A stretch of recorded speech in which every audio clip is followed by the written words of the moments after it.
महाराज जी आपके चरणों में कोटि कोटि नमन। महाराज जी मैं आपके शरणागत हूँ। महाराज जी मैं आपकी कथनानुसार सब सहने का प्रयत्न करती हूँ। जब लंबे समय तक सहते सहते वही प्रतिकूलता परिस्थिति बार बार सामने आती है तो एक समय ऐसा आता है कि अचानक क्रोध का ब्लास्ट हो जाता है और उस समय सब सत्संग भगवत भाव धैर्य स्मरण हो जाता है। बाद में बहुत पश्चाताप होता है और भजन बाधित होता है। महाराज जी ऐसे में मैं क्या करूं? देखो क्रोध क्यों आता है उसका कारण समझिए। क्रोध की स्वयं की सत्ता नहीं है, वो कामना से आता है। कामा संजायते क्रोधा, क्रोधा स्मृति विभ्रमा, स्मृति भ्रंशात् बुद्धिनाशो, बुद्धिनाशात् प्रणश्यति, जिसे आप कहते हैं बम ब्लास्ट हो जाता है, वो बुद्धिनाशात् प्रणश्यति। जब हमारे अंदर चाह होती है अनुकूलता की, तब हमें प्रतिकूलता में दुख का अनुभव होता है।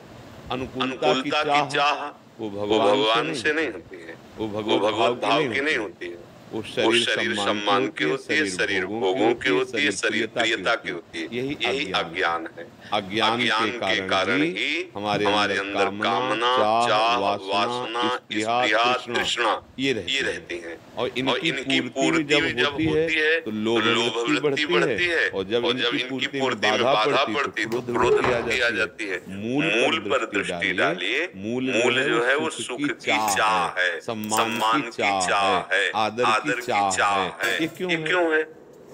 जब सब में मेरा प्रभु विराजमान है, मुझे अपने कर्तव्य का पालन करना है। हम लोग दुखी तब होते हैं जब हम अपने कर्तव्य के पालन की चेष्टा करते हैं और सामने वाले से कर्तव्य पालन की चेष्टा करवाना चाहते हैं। मेरा तो कर्तव्य है, मैं कर रहे हैं, लेकिन आपका क्या कर्तव्य है? जब आप अपने कर्तव्य का पालन नहीं करेंगे तो फिर हम आपके साथ जो व्यवहार कर रहे हैं वो किस काम का? बस विचार करते क्रोध आ जाता है कि इतना मैंने इसके साथ किया और ये हमारे साथ प्रतिकूल करता चला जा रहा है, क्रोध आ जाएगा। गलती क्या हुई? हम अपने कर्तव्य से चूक गए।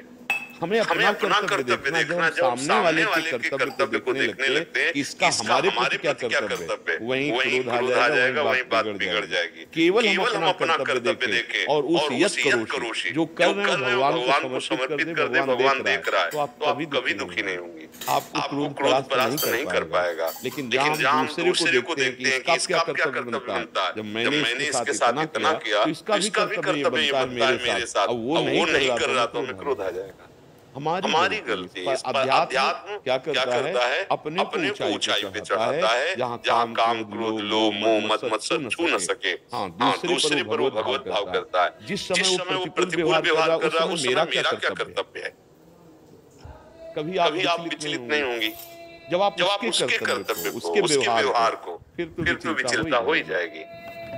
अगर हमें प्रतिकूलता मिलती है तो मेरे किन्हीं पापों का शमन करवा रहे भगवान, जो मुझे शारीरिक दंड मिलना चाहिए वो केवल हृदय में जलन मात्र से दूर हो जाता है। अगर हम क्रोध करते हैं तो फिर नया संस्कार बना लेते हैं, फिर नया अपराध बनने की संभावना है। क्रोध से बहुत तरह के अपराध बन जाते हैं। ज्यादा क्रोध बढ़ जाए तो हिंसात्मक वृत्ति आ जाती है। देखो ये जो मार काट होती है क्रोध ही से होती है, उसका मूल क्रोध ही तो है। क्योंकि क्रोध से हमारी स्मृति नष्ट हो जाती है कि हमारा कर्तव्य क्या है। स्मृति नष्ट हुई तो बुद्धि का नाश को ही सर्वनाश कहते हैं।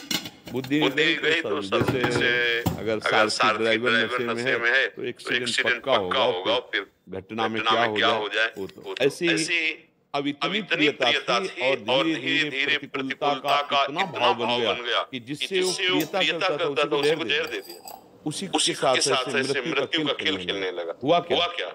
सही माने में प्यार नहीं था। सही माने में आप अपने कर्तव्य को नहीं देख पाए, क्योंकि आपके अंदर चाह, कामना, वासना, आदर, सम्मान यही तो मिटाना है।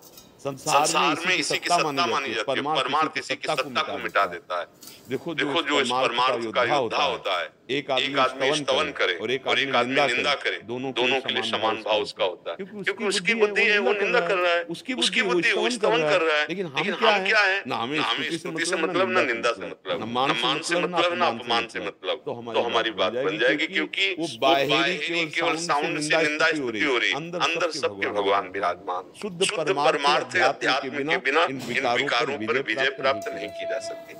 किसका प्रश्न है? आप समझ रहे हैं? कोई संशय इस पे?